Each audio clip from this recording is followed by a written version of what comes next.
अस्सलामुअलैकुम वरहमतुल्लाहि ताला वबरकातुहू।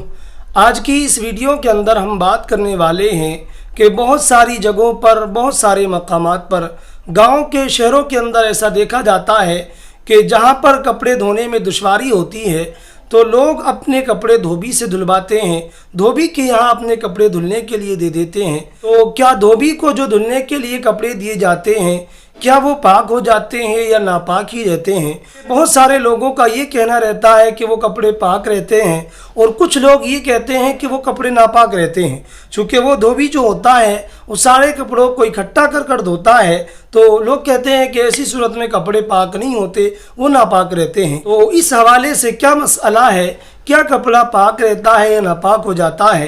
तो आप जहन के अंदर रखें कि जो कपड़े धोबी को धुलने के लिए दिए जाते हैं और जिन कपड़ों को धोबी धोता है तो उसके धोने की वजह से कपड़ा पाक हो जाता है।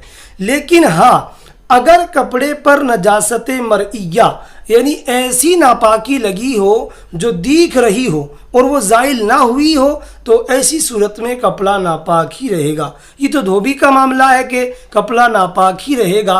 अगर ख़ुद भी कपड़ा धो रहा है और नजासत उस पर लगी हुई है जो दिख रही है तब भी कपड़ा पाक नहीं होगा, वो नापाक ही रहेगा।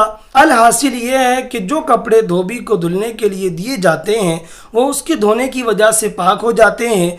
चूँकि वो उमूमन कपड़े जो धोता है या तो माए जारी के अंदर धोता है या बड़े तालाब के अंदर धोता है जहाँ पर ना ही तो निचोड़ने की ज़रूरत रहती है बल्कि कपड़ा धोने की वजह से ही पाक हो जाता है। लेकिन अगर उस पर नजासत ऐसी है जो दिख रही है तो कपड़ा नापाक ही रहेगा।